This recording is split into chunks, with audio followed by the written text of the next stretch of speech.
warahmatullahi wabarakatuh, sahabat Rio. Ini Jumat pagi acara kita kali ini mau ngaji ya di pengajian Jaliat Al-Qawam Badiah Uraija Riyadh. Oke. Kita biasanya kalau berangkat ngaji dijemput sama ini Pak Solehin, itu beliau kerja di supir di perumahan. Alhamdulillah beliau sangat baik banget ini Pak Solehin ya. Setiap Jumat pagi jemput kita untuk ikut ngaji di ini Islamic Center Badiah dengan itu Jaliat Al-Qawam ya.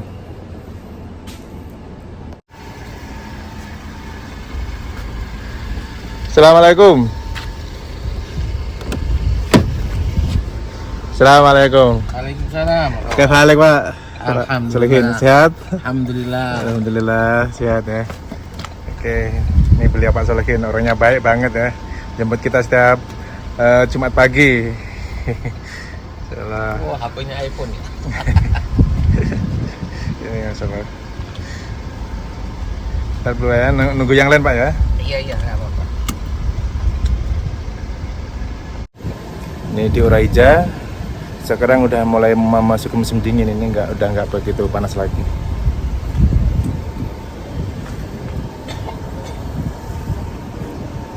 Udah nggak panas banget. Oke, sahabat Rio, ini kita udah mau nyampe ke ini Jaliat Al-Qawam ya. Dengan Bapak Solehin.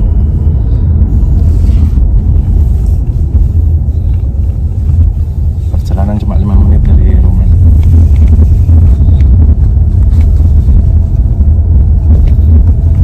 Badiah Islamic Center. Ini tempat kita ngaji ya kalau Jumat pagi.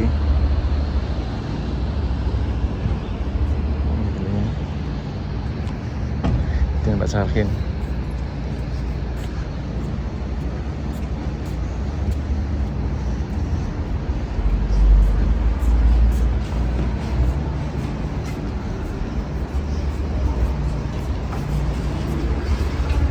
Assalamualaikum.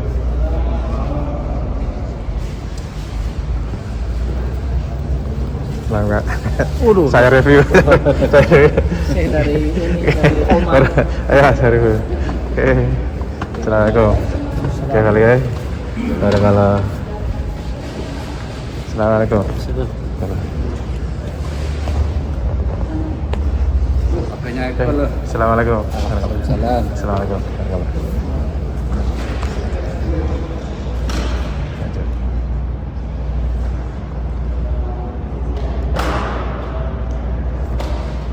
Rio, ini udah jam setengah 8 pagi ya, Jumat 8 pagi di Badiah. Waalaikumsalam. Ya Fahal. Sehat Mas? Alhamdulillah sehat. Ini nunggu ustadznya.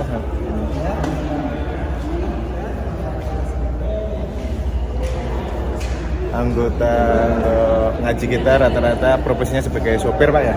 Iya. Sopir. Bapak sopir sekolah? Ada yang di sebelahan, ada supir ini apa itu namanya perumahan.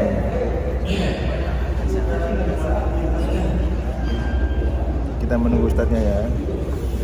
Kita ngaji di sini, ngaji untuk tajwid Al-Quran sama tausiah.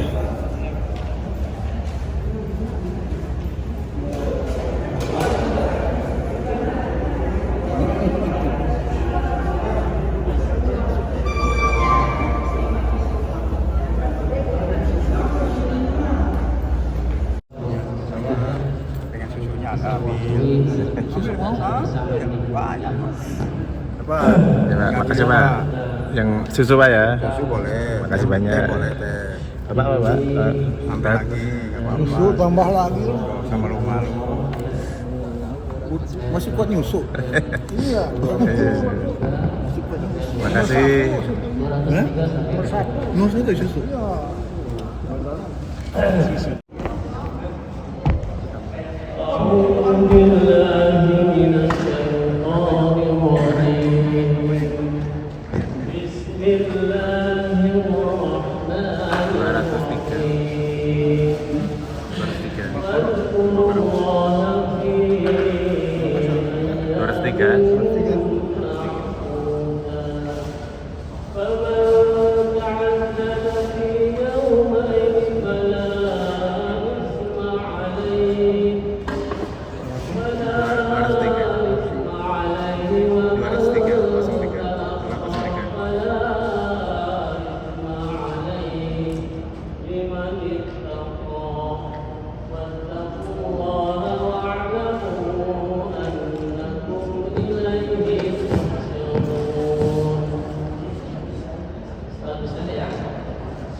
الدنيا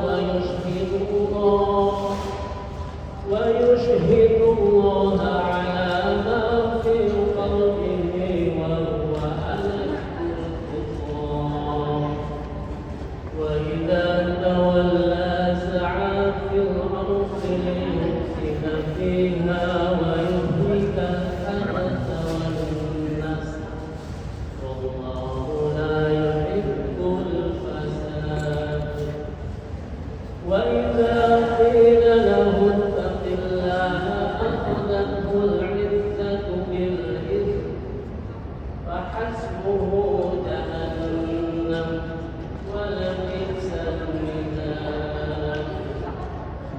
Ayo kita mulai dari kanan dulu ya, Pak Tohir. Silakan. Siap, siap. أعوذ بالله من الشيطان الرجيم بسم الله الرحمن الرحيم واذكروا الله في أيام معدودات فمن تعجل في يومين فلا إثم عليه ومن تأخر فلا إثم عليه لمن اتقى واتقوا الله واعلموا أنكم إليه تحشرون. Masya Allah, tebar. Udah.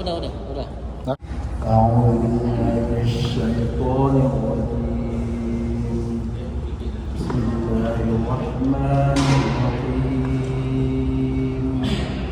ومن الناس من يعجبك قوله في الحياة الدنيا ويشهد الله على ما في قلبه وهو لد الخصام وهو ألد الخصام. Banyak pendek ya Pak ya. وهو لد الخصام.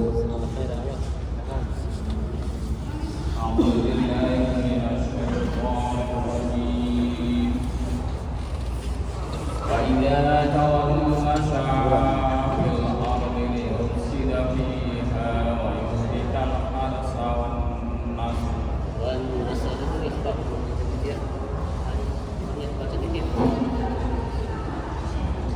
وإذا تولى سعى في الأرض وإذا تولى سعى في الأرض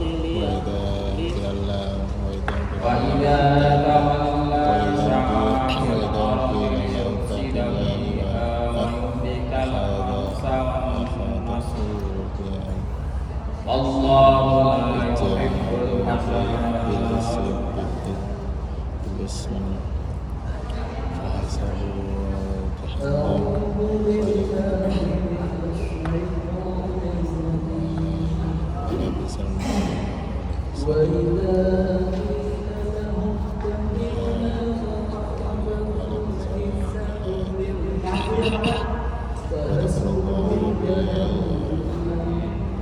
يحب الفساد.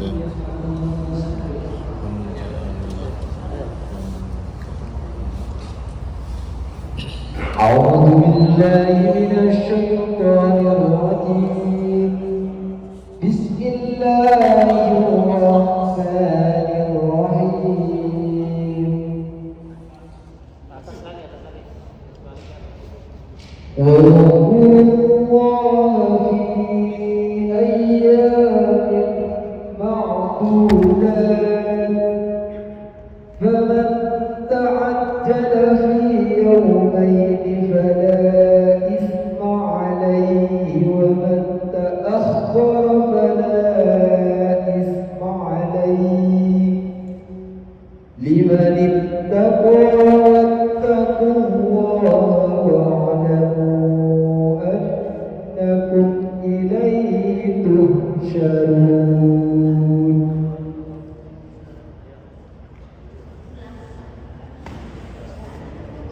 أعوذ بالله من الشيطان الرجيم. بسم الله الرحمن الرحيم. ومن الناس من يعجبك قوله في الحياة الدنيا ويشهد الله على ما في قلبه وهو ألد الخصام.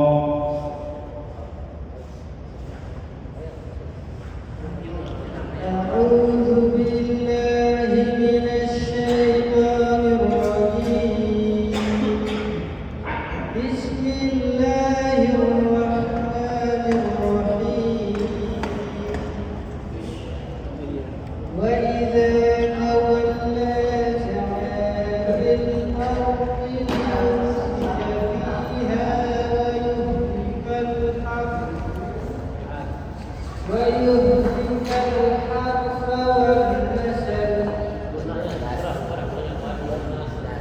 ويهلك الحرث والنسل والله لا يحب الفساد.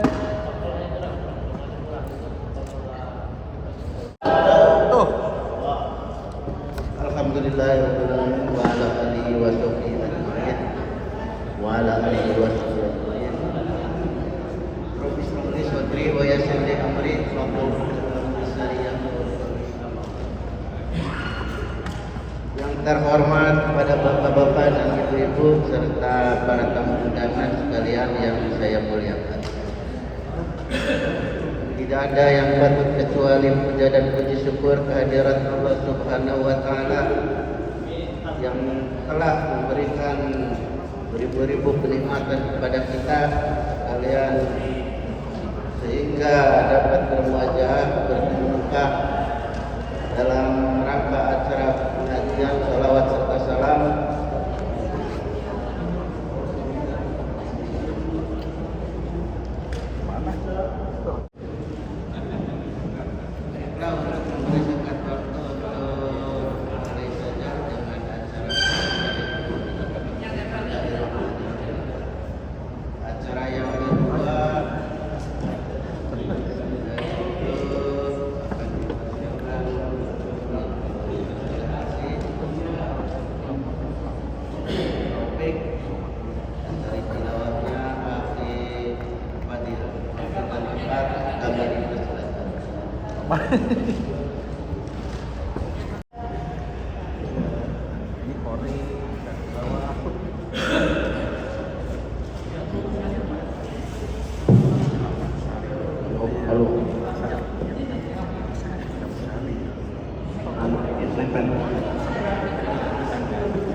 Assalamualaikum warahmatullahi wabarakatuh. A'udzu billahi minasy syaithanir rajim. Bismillahirrahmanirrahim. Wadhkurullaha fi ayyamin ma'dudat. فمن تعجل في يومين فلا إثم عليه ومن تأخر فلا إثم عليه لمن اتقى واتقوا الله واعلموا أنكم إليه تحشرون. ومن الناس من يعجبك قوله في الحياة الدنيا ويشهد الله على ما في قلبه وهو ألد الخصام وإذا تولى سعى في الأرض ليفسد فيها ويهلك الحرث والنسل والله لا يحب الفساد وإذا قيل له اتق الله أخذته العزة بالإثم فحسبه جهنم وإذا قيل له اتق الله أخذته العزة بالإثم فحسبه جهنم ولبئس المهاد.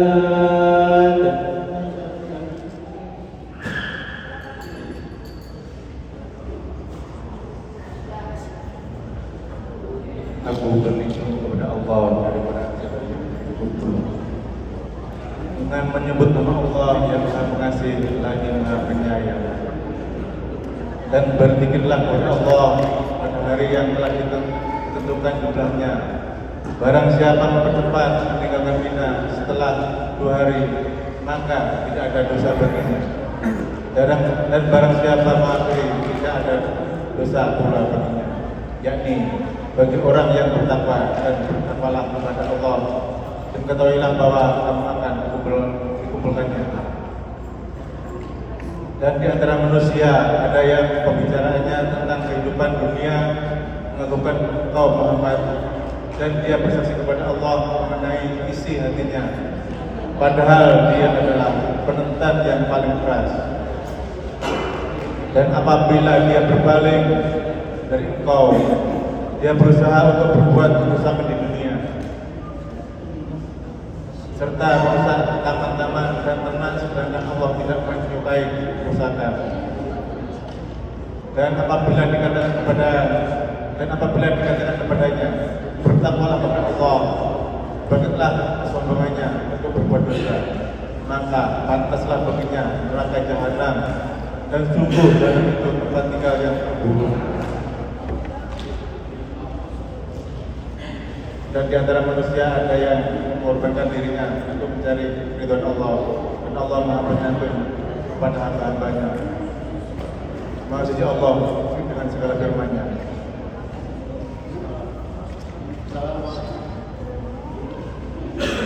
Sadaqallahul Azim. Assalamualaikum warahmatullahi wabarakatuh.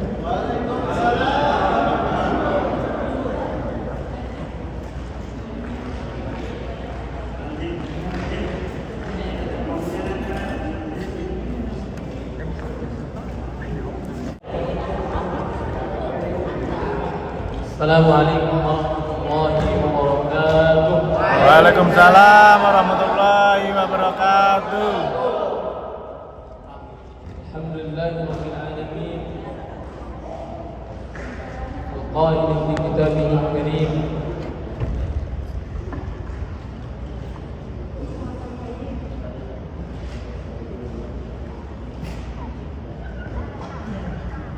فلولا إذ جاءهم بأسنا تضرعوا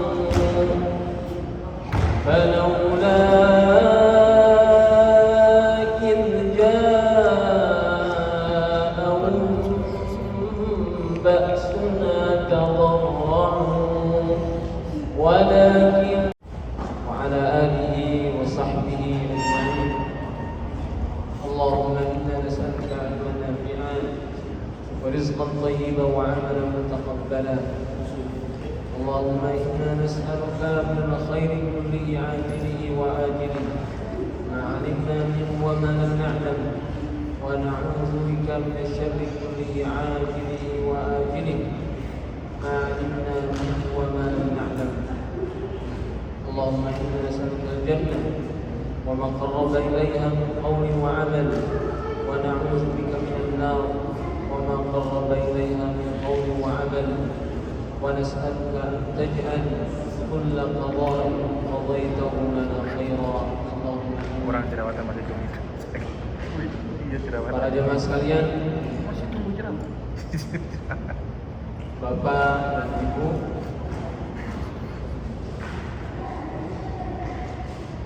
beberapa hari yang lalu kita dikagetkan dengan dua kejadian yang sangat dahsyat yang tidak ada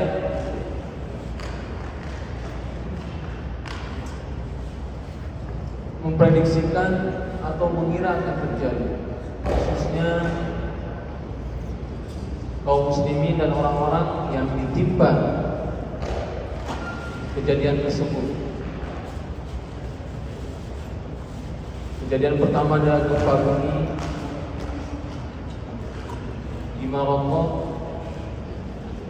Kemudian yang kedua, banjir besar di Libya. Maroko di mana Maroko?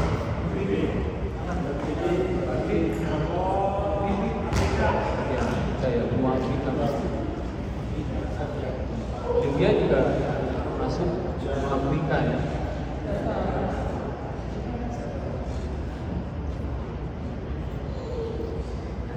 Setelah mungkin sekian lama kita tidak mendengar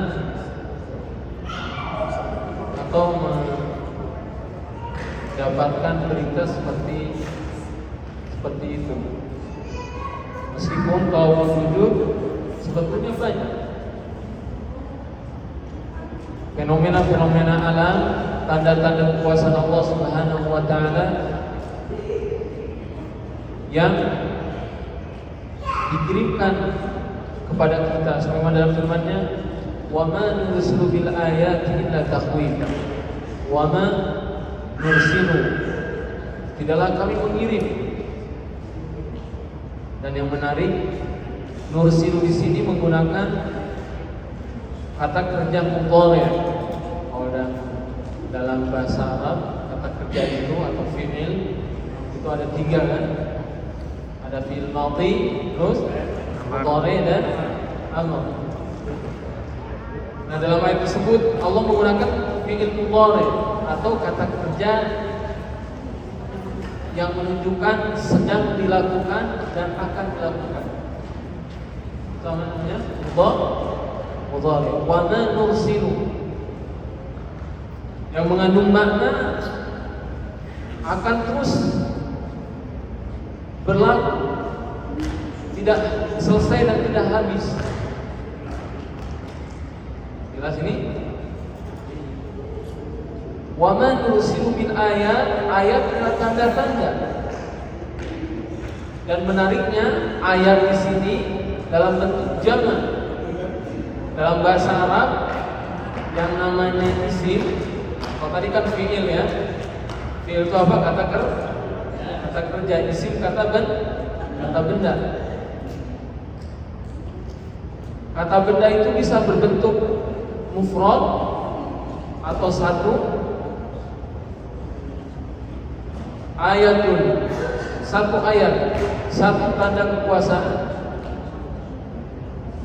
Tapi kalau disebutkan ayat panjang, ayat itu artinya apa? Tanda-tanda yang banyak. Ya. Jadi kami akan terus mengirim tanda-tanda yang banyak. Tanda-tanda apa? Tanda-tanda kekuasaan Allah Subhanahu wa taala. Tanda-tanda kebesaran Allah Subhanahu wa taala. Tanda-tanda bahwa Allah tidak tidur. Allah selalu melihat. Allah selalu mendengar. Dan tanda-tanda bahwa Allah itu ada. Wa ma nursilu bil ayat. Dan yang menarik di il tadi, yang kata kerja tadi, itu kan ada yang melakukan kan? Ada yang melakukan, betul nggak? Yang melakukan itu biasanya ada yang disebut dengan ismul zahir. Jadi pelakunya itu disebutkan. Misalnya dalam sebuah ayat misalnya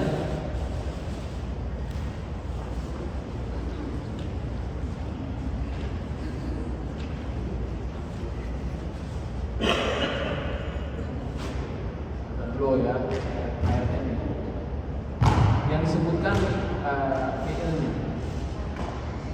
A'udzubillahi minasyaitonir rajim. Cari yang ada kata Allahnya atau Rabb. Disebutkan Allah dan kata Rabbnya.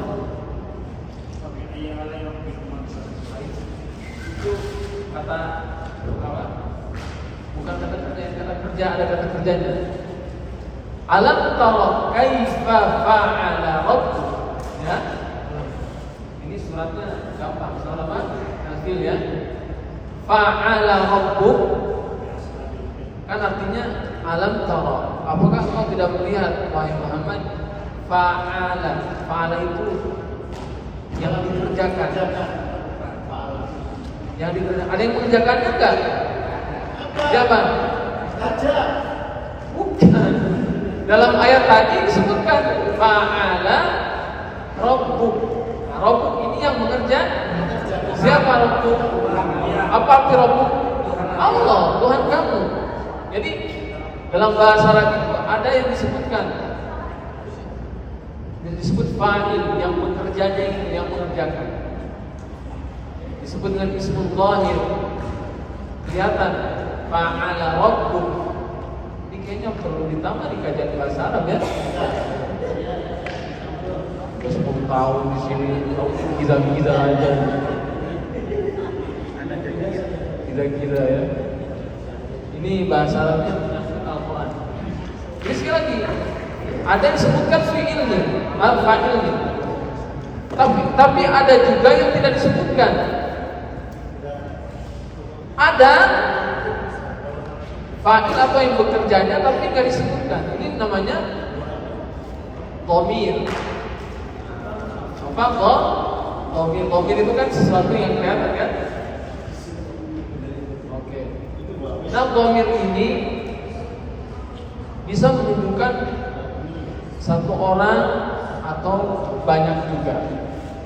Dan dalam ayat tadi nursilu itu Allah menggunakan kata dhamir banyak. Makanya ditandai dengan huruf nun.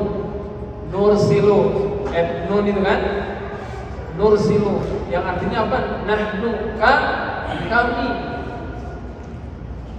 Karena dalam ayat yang banyak Allah juga sering menggunakan kata ana. Mursilu misalnya. Ya. Jadi satu saja. Mengapa dalam ayat ini Allah menggunakan kata dhamir, kata ganti kami? Memang Allah banyak? Memang Allah banyak? Allah satu. Tapi mengapa menggunakan kata ganti kami? Kata para ulama, kata ganti kami ini ada maksudnya. Bukan Allah itu banyak. Ini ada orang Nasrani menjadikan ya ini dalil untuk mereka. Ini dalilnya akidah kami bahwa Allah itu banyak, trinitas. Tuhan Allah, Tuhan Yesus, Tuhan. Kenapa ini? Karena Allah menggunakan kata kami katanya. Kami ini kan banyak, berarti 3 Allah tuh. Itu kata orang Nasrani begitu. Padahal mereka nggak tahu kan. Ternyata penggunaan kata kami dalam Al-Quran itu ada maksudnya. Bukan maksudnya Allah banyak, tapi maksudnya ada nilai keagungan, kebesaran. Sebut al-azamah. Karena kalau biasanya kita saja nih, kita kalau ngomong, tolong sampaikan ke pulang. Ya, insya Allah kami sampaikan. Padahal cuma seorang misalnya. Atau misalnya dalam sambutan-sambutan kan sering juga ya, kami haturkan terima kasih. Lalu terus seorang dia semata-mata menunjukkan apa? Dia tadi bahwa kami jadi ada nilai keagungan, kebesaran. Dalam ayat tadi maksudnya para bapak sekalian, ketika Allah mengirimkan ayat-ayat dan tanda-tandanya itu, ingat bahwa yang mengirimkan ayat-ayat tersebut ya, bukan manusia. Kalau bicara hukuman misalnya, kalau yang mengirimkan atau yang memberi hukuman orang biasa, mungkin kita akan anggap biasa. Tapi kalau yang kasih hukuman polisi, untuk polisinya saya sudah gemeter kan biasanya ya. Coba yang ngasih hukuman misalnya polisi militer misalnya, begitu seterusnya, semakin pemberi hukum itu memiliki tingkatan yang tinggi, maka kita akan tahu bahwa hukuman itu sangat berat. Kita harus memikirkan bahwa yang mengirimkan tanda itu adalah Allah Jalla Jalaluhu. Maka kita akan terbayang tadi kebesaran Allah, kekuasaan Allah, keperkasaan Allah Subhanahu wa taala, Allah yang Maha Hidup, Allah yang tidak tidur, Allah yang tidak lemah. Wa laqad khalaqnas samawati wal arda wa ma bainahuma fi sittati ayyam wa ma massana min lughub. Kami ciptakan 7 langit dan bumi 6 hari dan kami tidak merasa capek. Wa ma massana min lughub. Allah Subhanahu wa taala. Maka ketika melihat atau mendengar ayat tadi bahwa tidaklah Allah memberikan tanda-tanda yang sangat besar, yang sangat hebat. Cukup 2 kejadian tadi sampai sekarang dalam berita rilisnya ribuan yang meninggal dunia. Ribuan yang meninggal dunia dan masih banyak yang tidak atau belum ditemukan. Ini kan berulang. Di negeri kita saja sudah berapa kali kejadian serupa, kemudian menelan korban yang sangat banyak. Bukankah ini menunjukkan keagungan dan kebesaran Allah Subhanahu wa taala? Siapa yang bisa membinasakan dalam jumlah yang sangat besar kecuali Allah Subhanahu wa taala? Dan yang penting dari itu semua, apa tujuan? Apa tujuan dari pengiriman tanda-tanda kebesaran tadi? Tanda-tanda kekuasaan Allah Subhanahu wa taala. Dalam ayat yang sama-sama tadi kita haji, wa man nursilu bil ayati, kata Allah di akhir, illa takhwifa. Artinya dalam kami mengirim ayat-ayat, tanda-tanda kekuasaan Allah Subhanahu wa taala. Dan kalau kita membaca ayat-ayat yang lain, Allah mengirimnya bukan tanpa sengaja. Ada yang berpikir, wah tega banget Allah, apa juga ngirim tanda-tanda begitu. Ada yang nanya berpikir, nggak pernah baca Quran berarti. Karena dalam ayat lain yang mengundang atau yang menjadi sebab itu kita, misalnya baca firman Allah, zaharal fasadu fil barri wal bahri bima kasabat aydin nas, bima kasabat aydikum. Muncul kerusakan di dunia, kerusakan di lautan, di daratan, itu karena ulah tangan manusia.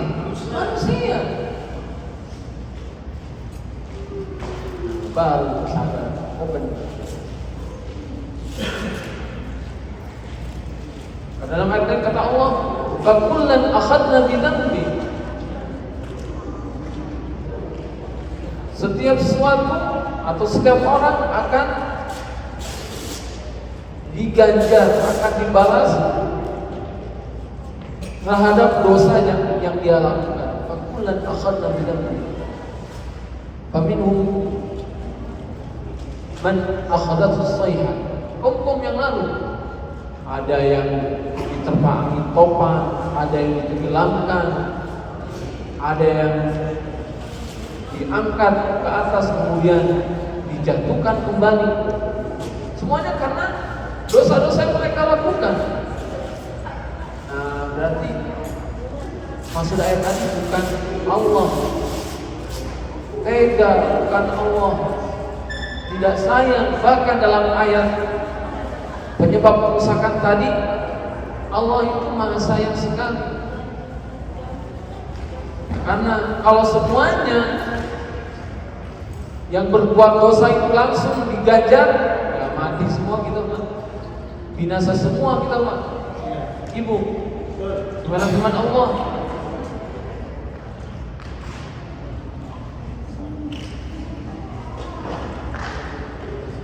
Walau akhadallahu an-nasa bima zalamu, seandainya Allah itu mengganjar setiap manusia karena kezaliman mereka, maka tidak ada yang tersisa. Walau yu'akhirullahu an-nasa bima kasabu aw zalamu ma taraka 'alaiha min dabbah. Tidak ada yang tersisa di dunia ini. Tapi Allah menangguhkan. Bukan berarti Allah lupa. Kemudian Allah memberi kesempatan. Bukan berarti Allah meninggalkan. Tapi Allah Maha Rahman, Maha kasih sayang. Sebenarnya dalam hadis nanti yang kita katakan, Allah sangat penyabar, Allah sabur, Allah as-sabur. Salah satu nama Allah itu apa? As-sabur, Maha penyabar. Dalam hadis yang lalu kita baca, dicela oleh hambanya, tapi Allah memberi rezeki untuknya. Dihina oleh hambanya, tapi Allah beri kesehatan. Allah sabur. Namun jika tidak ada perubahan dan sudah melewati atau melampaui batas manusia, maka ingatlah Allah juga Maha Perkasa, Allah juga Maha Kuasa.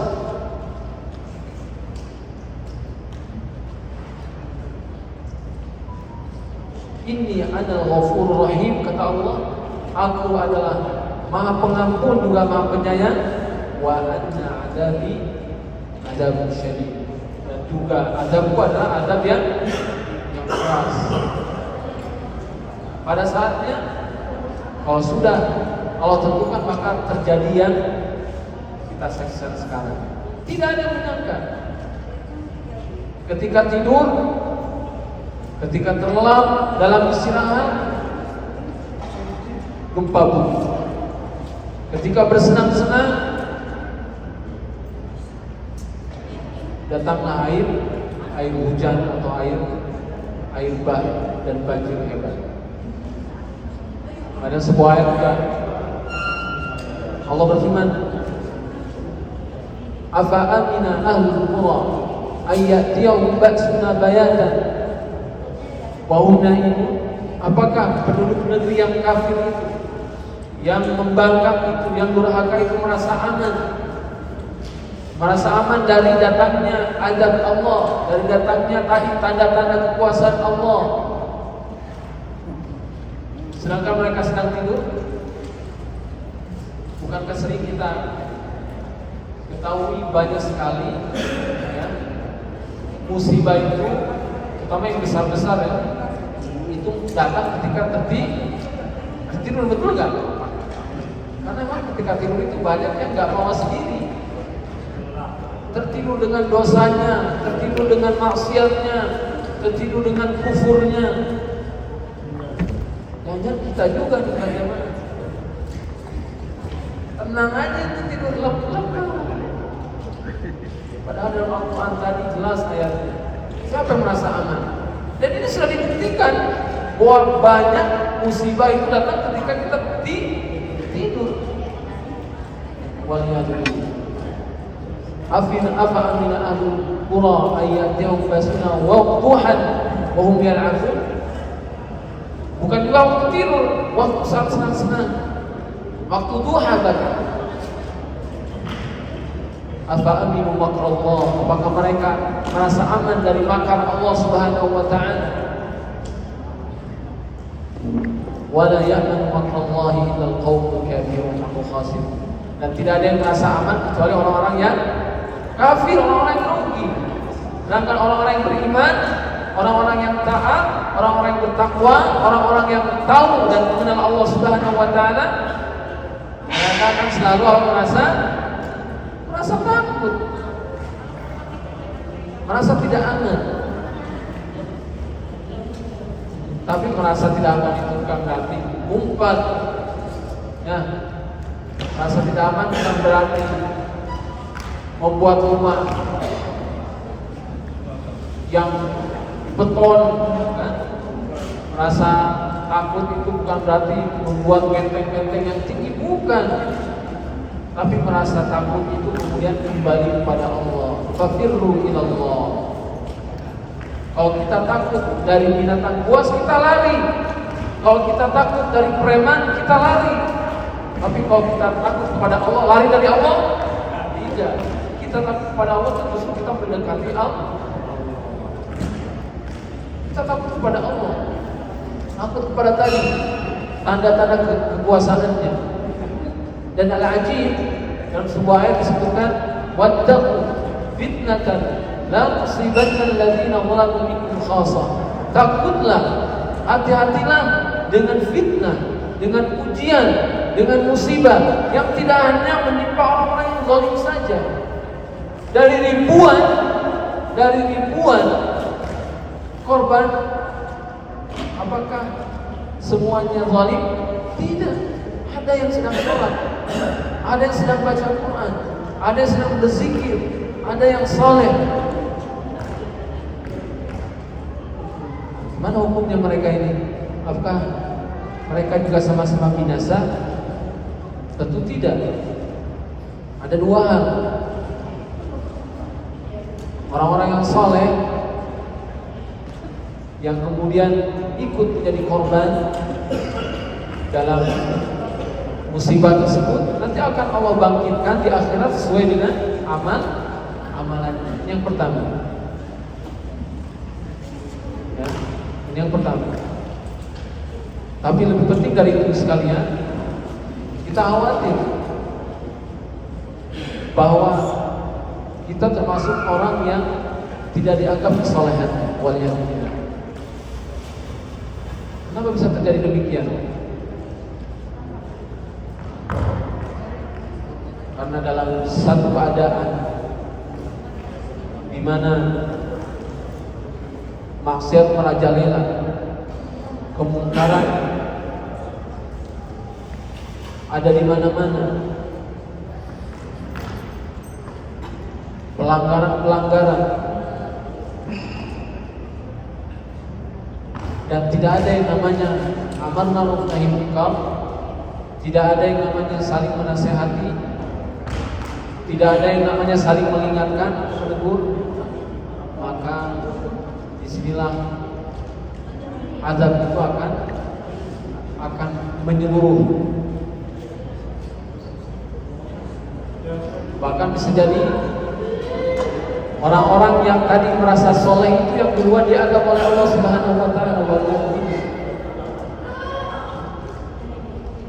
karena mereka membiarkan kemungkaran, karena mereka acuh, tidak peduli dengan keburukan yang ada, meninggalkan atau diam dengan kemungkaran yang sedang terjadi. Karena Rasulullah SAW memerintahkan kalau kita melihat kemungkaran maka cegah. An ra'akum munkaran falyughayyirhu biyadihi. Kalau lihat kemungkaran, cegah dengan tanganmu. Kalau mampu, baik dalam seperti lisan. Kalau tidak mampu dengan mulut, masa nggak mampu mengatakan takutnya pada Allah ini haram tinggalkan. Ini tidak boleh menurut agama kita. Yang boleh yang halal yang ini, maka nggak bisa. Kenapa tidak mampu? Sekedar mengucapkan dengan lisan kita. Oke, mungkin ada koordinasi kita tidak mampu. Makilah dia seperti bagi qalbi. Kalau tidak mampu mengingkari dengan lisan, maka ingkari dengan hati. Ingkari dengan hati. Dengan apa? Hati merasa jengkel, hati merasa tidak enak, hati merasa risih, bahkan greget gitu kan. Ada maksiat depan tapi kita tidak bisa merubah. Dan biasanya kalau hati ingkar, hati tidak suka, itu akan meninggalkan. Makanya salah satu syarat ya, agar kita tidak dinilai ridho dengan kemungkaran yang terjadi di tengah kita tuh meninggalkan. Jadi begini misalnya, ada orang bermaksiat, teruat dengan kita bermaksiat nih. Kita duduk di situ. Duduk di situ. Misalnya maksiatnya apa? Misalnya maksiatnya apa nih? Misalnya minum air mah makan maksiat. Maksudnya nggak kamar misalnya. Yang maksiat yang gerombolan misalnya maksiat apa? Meninggalkan sholat. Judi ya. Apalagi yang dilakukan bareng-bareng. Sabung ayam, dangdut, nonton porno rame-rame wali atau tidak. Ada yang begini, saya mah ya ikutan saya mah cuma nemenin aja. Saya cuma nemenin dan saya nggak kelihatan. Saya sibuk melihat HP. Dan saya ya cuma duduk aja nggak enak. Dia mengaku tidak melakukan maksiat, kemungkaran, tapi duduk-duduk bersama orang-orang bermaksiat. Ini kira-kira mengingkari enggak? Tidak. Saya mengingkari dengan hati. Tidak juga. Kalau Anda mengingkari dengan hati, Anda harus pergi. Ya. Jadi cara atau tanda kita benar-benar mengingkari dengan hati itu pergi. Anda kalau kita tidak setuju, kita tidak suka dengan maksiat. Adapun kita duduk-duduk, saya mau nggak minum koper, saya cuma nuangin doang aja, biasa aja berdosanya. Oke, itu ya. Jadi tidak bisa mengingkari dengan tangan, tidak bisa mengingkari dengan lisan, mengingkari dengan hati, pergi. Dan salah satu bentuk pergi itu adalah hijrah. Makanya orang-orang yang berada di tempat maksiat atau di kampung yang penuh maksiat, di daerah yang penuh maksiat, itu hijrah. Tidak cukup dengan mengingkari atau mengingkarinya dengan hati. Niatkan untuk hijrah, untuk pindah. Adapun hijrahnya kapan sesuai kemampuan, karena hijrah sudah gampang juga. Hijrah berarti harus punya rumah kan, harus ada tempat. Tapi pasang niat. Kalau kita di sini udah risih tinggal di tempat ini karena penuh maksiat. Tapi apa adanya kita nggak mau pindah. Nah, kalau keadaan demikian, meskipun nanti datang azab Allah Subhanahu Wa Taala dan kita termasuk korban, sementara kita dalam keadaan yang tadi mengingkari dan kita selalu menjaga ibadah kita, maka insya Allah kita akan dibangkitkan oleh Allah sesuai dengan amal ibadah kita. Tapi sebaliknya, tadi orang merasa nyaman tinggal bersama kemaksiatan dan dia tidak melakukan maksiat, tapi ya sesama warga misalnya, atau misalnya ada keuntungan dunia dan seterusnya, maka dia khawatirkan dia terjatuh pada tadi dosa karena tidak melakukan amal ma'ruf nahi munkar. Ini para jemaah sekalian, sengaja saya ingin ingatkan karena kejadian yang baru, musibah atau fitnah berupa gempa bumi yang dahsyat dan juga banjir besar. Sekali lagi menjadi peringatan bagi kita. Dalam ayat di awal yang saya bacakan, falaula idh ja'ahum ba'suna tadarra'u, maka sekiranya ketika datang azab Allah, ketika datang peringatan Allah Subhanahu wa taala, gempa bumi, banjir, tsunami, atau bahkan segala keburukan yang kita rasakan. Jangan nunggu gempa bumi baru ingat, betul nggak? Jangan nunggu banjir baru kita ingat. Misalnya maaf, yang kecil-kecil saja yang kita rasakan, rezeki, seret. Ada yang merasa seret kan? Ya. Ada aja masalah di rumah, di kerjaan. Pernah nggak? Sering. Apalagi lihat keburukan-keburukan yang kita rasakan, yang sebetulnya alhamdulillah masih ringan. Ini harus menjadi peringatan bahwa keburukan itu adalah karena ulah zahar fasad, keburukan pada diri kita, keburukan pada keluarga kita. Masalah dosa ini bahkan para salaf mengatakan, ini dari Hasan al-Basri, Muhammad bin Sirin, seorang tabi'in mengatakan, aku pernah berhutang. Bukan pernah berhutang, begini. Aku diuji dengan memiliki hutang. Jadi memiliki hutang ujian. Yang dianggap senang dengan hutang ya.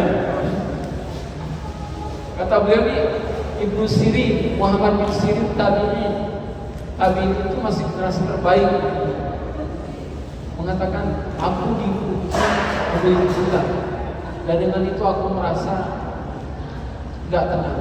Irdan, kata beliau. Udah bulan gimana nggak tenang? Orang yang mati itu kalau punya hutang, sesoleh apapun itu masih tergantung, nggak dimasukkan surga. Ngeri punya hutang itu ya.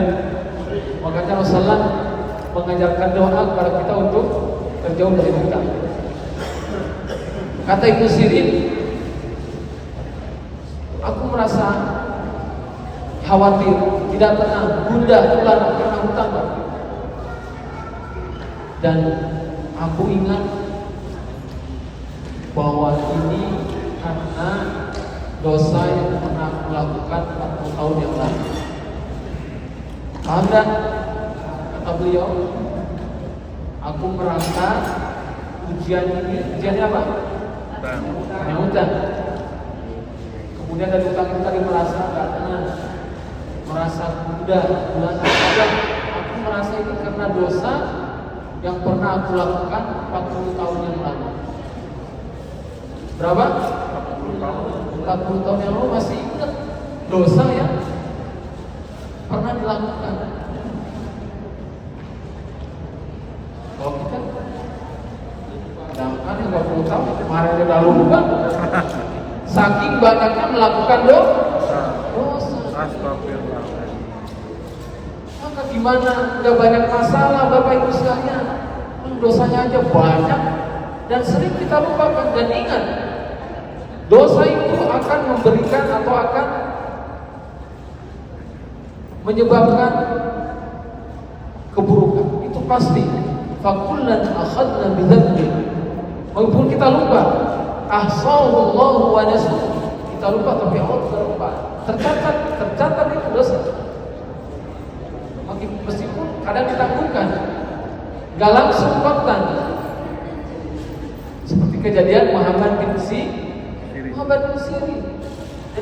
Dan mungkin kita merasa juga ketika diuji misalnya, kalau ingat dosa, ini dosa kapan ya? Mungkin kita ingat yang dosa yang sudah lama, yang masih ingat. Tapi kebanyakan kita ya saking banyak yang gak ingat. Maksudnya, sekali lagi, tidak perlu kita menunggu ujian yang besar tadi. Cukup yang terjadi ini menjadi peringatan bagi kita. Kita mohon pada Allah terus al-afiyah, perlindungan, keselamatan. Tapi kemudian kita berubah. Seandainya musibah itu menimpa kita, kalau seperti tadi yang Allah katakan, apa aminu ayatiyahum ba'suna wa hum naimun, apakah merasa aman? Salahnya kita yang demikian, selalu waspada dan caranya mudah, segera takut kepada Allah, segera tadarru. Dalam ayat tadi, kalau lagi dia membahas tentang tadarru. Tadarru itu adalah ketundukan dan rasa takut dari Allah Subhanahu wa taala, sehingga menjadi taat, sehingga menjadi fadl. Walau la ja'u ba'suna tadarru, kata Allah. Jadi inti atau tujuan dari kejadian musibah yang ada adalah agar kita kembali kepada Allah, takut kepadanya, tunduk kepadanya. Maka kalau ini kita rasakan, insya Allah kita telah mendapatkan hikmahnya atau pelajaran. Tentu ini bukan tidak ada kaitannya dengan kajian kita. Justru ini intinya, saya kira ini prakteknya. Setelah kita belajar teori hadis, baca hadis, sekarang praktiknya Allah kirimkan banjir besar, Allah kirimkan gempa. Bagaimana nih sikap kita? Masih menantang? Masih berani? Masih lalai? Masih lupa? Nah, ini tesnya nih. Kalau sekarang kita merasakan, oh iya, timbul rasa takut. Kemudian setelah rasa takut, timbul rasa harap dan cinta kepada Allah Subhanahu wa taala. Timbul rasa tawakal bergantung kepada Allah. Kemudian diikuti dengan perubahan dalam diri kita. Perubahan amal saleh, perubahan ketaatan. Maksudnya perubahan menjadi lebih baik, bukan perubahan dari ibadah. Kalau ini sekali lagi terjadi, minimal sekarang azam dalam diri kita, terbetik dalam diri kita. Sekarang saya harus berubah setelah mendengar ini. Saya harus menjadi lebih baik. Saya harus bertaubat. Maka insya Allah kajian yang kita lakukan setiap pekan ini ada hasilnya. Insya Allah. Jadi ternyata saya lihat sudah jam 10 ya. Mau tambah hadis lagi atau mau ada pertanyaan dan diskusi nih? Sambil nunggu ininya. Apa? Pernyataan. Berkatnya. Sudah berkat ya. Jadi barokahnya pengajian itu ada nasi. Betul berkatnya ya. Asal ngajinya yang benar. Ngaji bid'ah ada berkatnya tidak. Baik, saya buka dulu pertanyaan seputar tema tadi. Kita dapur, silakan. Assalamualaikum warahmatullahi wabarakatuh. mengenai musibah yang baru terjadi di Cina, di Maroko. Oh, ada Cina juga? Cina mungkin 2 minggu sebelumnya. Apa di Cina? Badai, banjir. Apa kalau pada Di Maroko. Apakah musibah yang terjadi di suatu kaum atau di suatu tempat itu telah tertulis sebelumnya sama Allah selama 1 tahun atau 2 tahun atau berapa tahun yang akan datang akan terjadi musibah di suatu tempat? Dan apakah dengan ketumakninahan atau keimanan orang-orang di daerah tersebut musibah yang akan datang itu bisa berubah atau gimana? Sedangkan itu kan sudah ada ketentuan dari Allah Subhanahu wa taala. Dan itu ada syukuran jazakallahu khair. Masya Allah. Pinter nih yang nanya.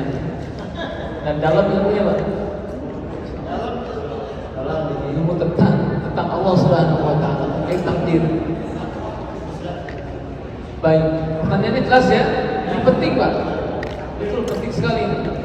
Karena nanti akan menimbulkan salah persepsi juga. Pertama, tentang takdir itu harus kita yakini bahwa seluruh kejadian di alam semesta ini atau di bumi ini itu sudah ada catatannya.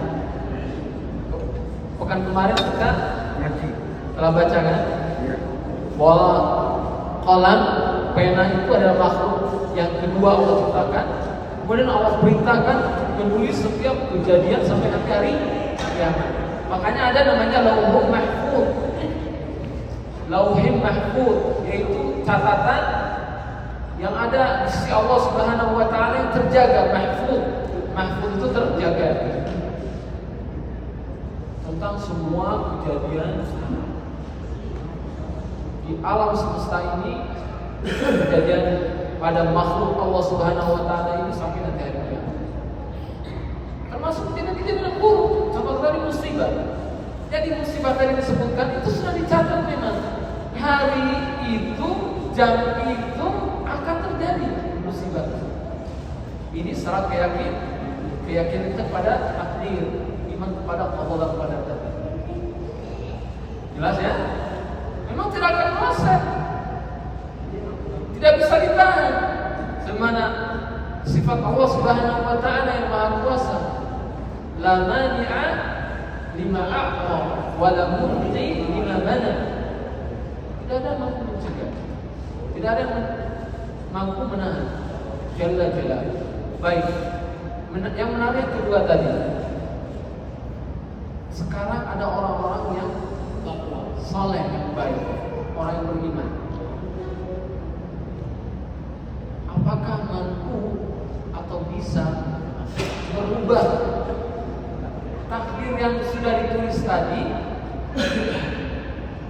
yang mungkin sudah dicatat bahwa di negara fulan, di daerah fulan akan terjadi musibah, kemudian dengan kesolehan orang-orang yang ada di dalam itu berubah takdir tadi. Karena memang nyata juga Pak, ternyata dalam musibah itu ada yang selamat, betul gak? Ada. Masih ingat kejadian tsunami yang memvideokan aliran air yang setinggi berapa meter itu? Sempat viral itu, dan masih ada video itu. Dia akan selamat tuh. Baik. Kenapa dia bisa selamat? Di masjid. Masjid yang tidak rubuh. Di banyak kejadian musibah tersebut. Memahami juga sama, memahami konsep takdir tadi.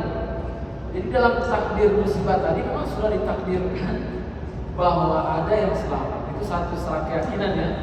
Kenapa selamat? Itu sudah takdirnya selamat. Ini kembali mengingatkan kekuasaan Allah. Allah sudah Maha Kuasa, itu tidak ada yang mampu merubah. Ini ditakdirkan untuk selamat di tengah musibah yang dahsyat. Itu sudah takdirnya. Tapi pertanyaan berikutnya, kok bisa dia dipilih oleh Allah Subhanahu wa taala untuk selamat? Ini penting sekali. Penting sekali. Tentu sebelumnya, karena takdir ini adalah rahasia. Takdir ini rahasia Allah. Kita tidak bisa mengobok-obok takdir ya. utamakan misalnya yang jelas-jelas aja terkait adab, kita yang jelas-jelas aja. Kata Allah Subhanahu wa taala dalam Al-Qur'an, "Wa ma kana Allah." Dalam sebuah ayat, "Wa ma kana Allah mu'adzibahum wa anta fihim." Kepada Rasul, Allah itu tidak akan mengadab selama engkau ada di tengah-tengah mereka. Maksudnya Rasul. Makanya para sahabat tidak diadab. Kan ada orang-orang kafir di tengah-tengah para sahabat karena Rasul ada. Bukan karena Rasulnya ada, tapi karena memang dengan adanya Rasul mereka tetap menjadi generasi terbaik, umat yang saleh. Oke, Rasulnya udah gak ada. Sejak 1400 tahun yang lalu, kata Allah Subhanahu wa taala, "Wa ma kana Allahu mu'adzibahum wa hum yastaghfirun." Dan Allah tidak akan mengadab mereka selama mereka beristighfar. Nah, ini yang mesti kita lakukan. Apa istighfar? Istighfar ini bukan kesembuhan, bukan hanya itu. Itu istighfar lisan. Tapi istighfar yang dimulai tadi dengan penyesalan terhadap maksiat. Istighfar yang kemudian melahirkan tekad tidak kembali melakukan maksiat. Tobatnya tobatan nasuha, bukan tobat sambel. Balik lagi maksiat. Tapi meskipun tobat sambel terus saja gak apa-apa. Sampai nanti sambelnya berubah. Tapi begitu rumusnya, Pak. Kau berdosa tobat, itu aja. Jangan pernah berhenti dari tobat. Cuma ada istilah tobat sambel. Tapi memang khawatir. Nanti pas maksiat kita mati. Itu yang kita khawatirkan. Karena tobatnya tobat sambel tadi. Tapi selama maksiat terus tobat. Karena Allah akan mengampuni. Jadi istighfar yang sejati, istighfar yang kemudian melahirkan perubahan. Karena mukmin itu tidak akan terjatuh dalam kesalahan dua kali, ya, dengan istighfar tadi. Dalam ayat lain misalnya boleh ditegaskan, kita tidak akan diadab selama kita menjadi orang-orang yang muslih. Dalam semua ayat disebutkan muslihun. Muslihun ini tidak sekedar orang yang saleh, karena kalau saleh itu bahasa Arabnya saleh. Apa? Saleh. Tapi dalam ayat tersebut disebutkan muslih. Muslih itu adalah orang yang baik dirinya dan juga memperbaiki orang lain. Jadi dia memperbaiki orang lain. Tadi ada amar ma'ruf nahi munkar, ada tawasau bil haqqi wa tawasau bis sabr. Enggak cuek, enggak acuh. Balligh anni walau ayat, sampaikan meskipun satu ayat. Ya. Jadi selama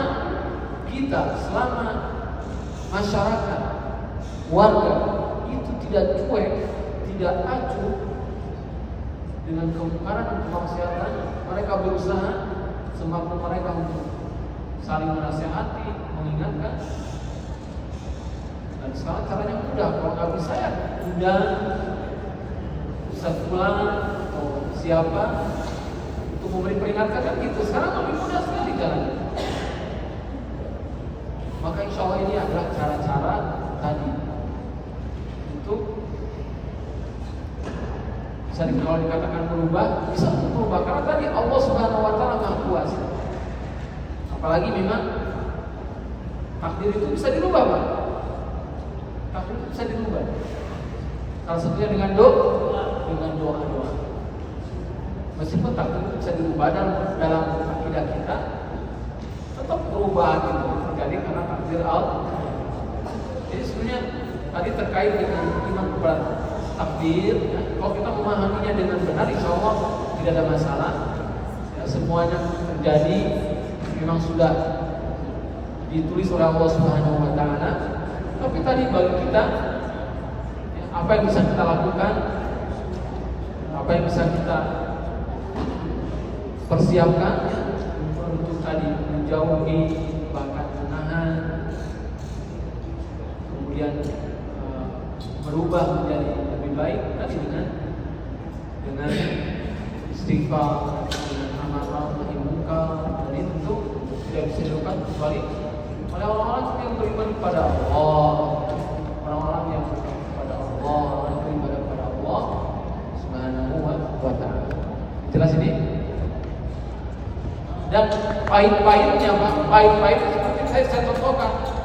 Kalaupun kita menjadi korban, maka insya Allah kita mati dalam syahid.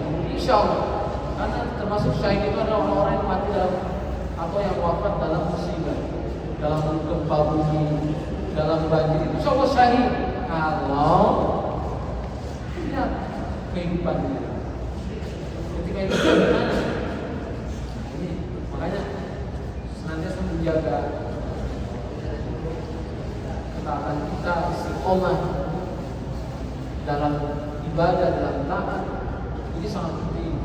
Ini sangat penting agar kita tadi senantiasa husnul khatimah dalam keadaan apa? Ya, jelas ini? Yes. Yang lain silakan. Ya. meninggal tapi hari Jumat. Orang yang meninggal sama pahami bahwa yang menentukan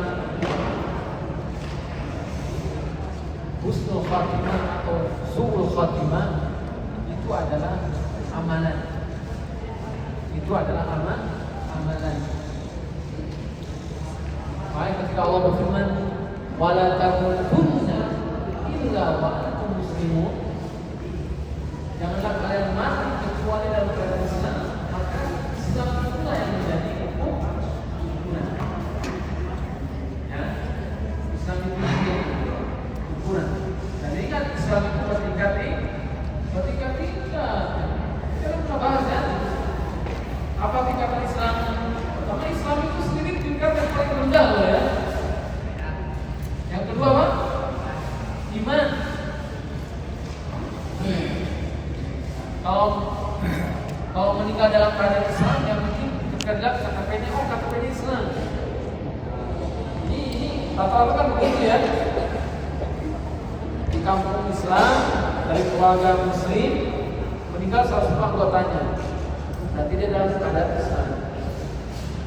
Dimandikan dengan cara Islam, disolatkan, dia memiliki hak-hak mayit Muslim. Tapi tadi derajat lebih tinggi orang yang meninggal misalnya dalam keadaan sholat. Pernah lihat kan? Pernah. Pernah gampang Pak, lihat aja di YouTube itu. Pada nonton bola terus ya.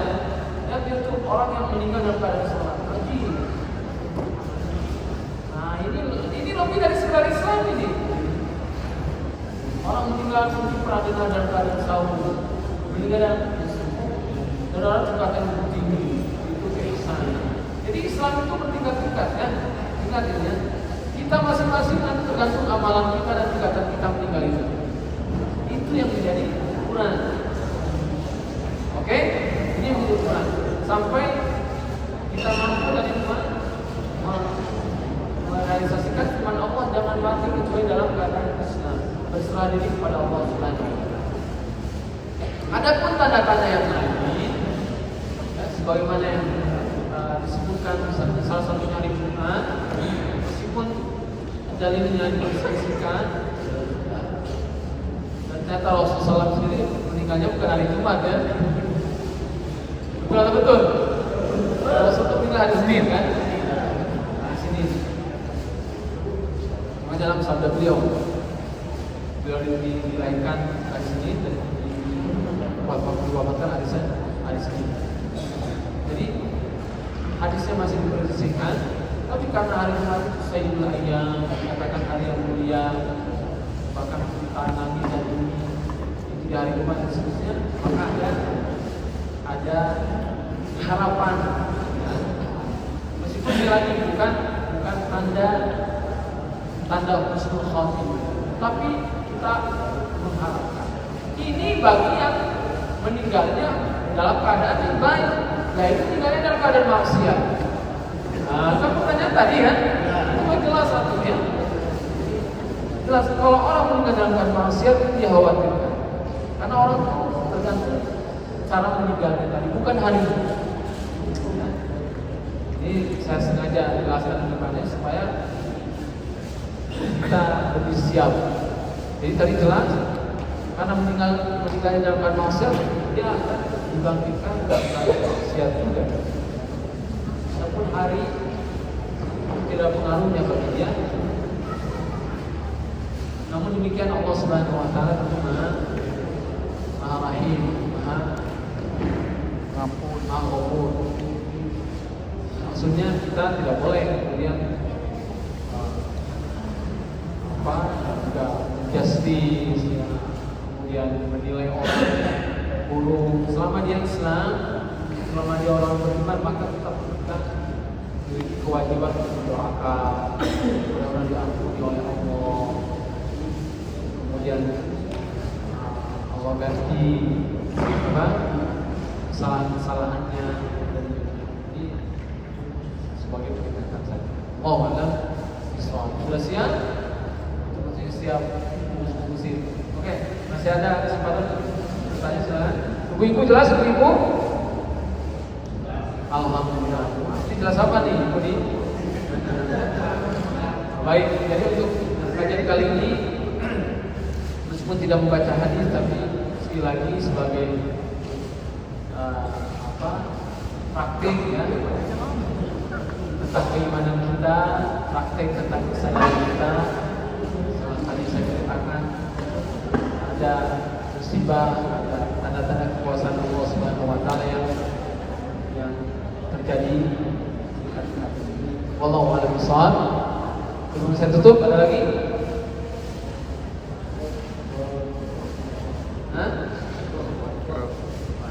Insyaallah ke depan kita akan lanjutkan. Meskipun terus terang jujur saya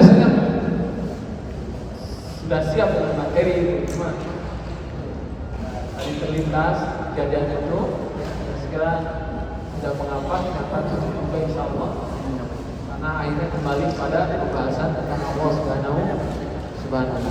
Demikian, mohon maaf segala kekurangan dan kesalahan. Hadanallahu wa iyyakum ajma'in.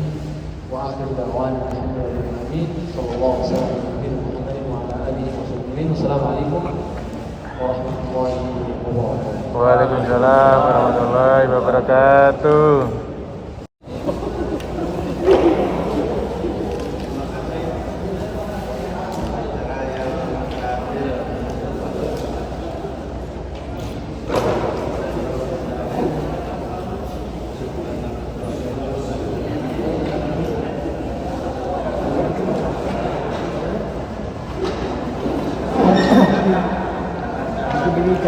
Mari, tangan ambil Pak. Ambil Pak.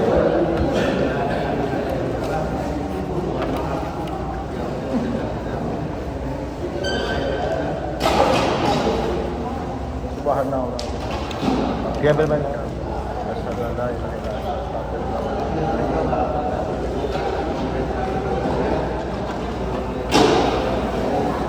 Waalaikumsalam warahmatullahi wabarakatuh.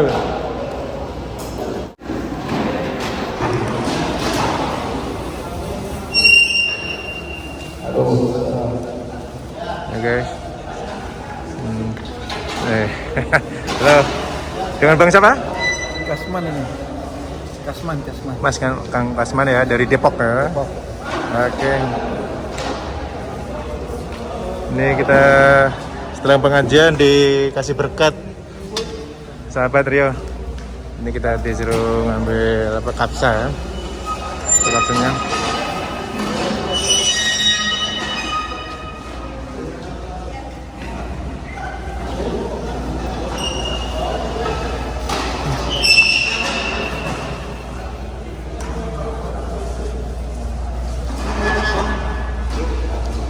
Odin.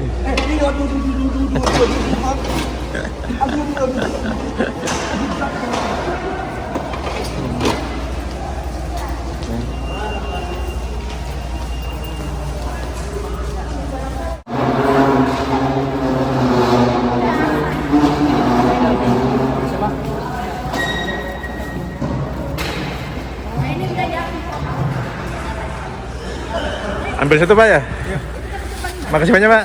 Tat. Oke, silakan. Tinggalnya di mana? Di sana, di sana ya? Di dekat Mes Kambing. Sama itu Ustadz Nasruddin. Iya benar. Hmm. Mes Kambing. Mana temennya? Ini jalan semua Pak. Mari. Oke. Sudah di itu kan? Sudah ada video ada Ini nggak begitu panas aku.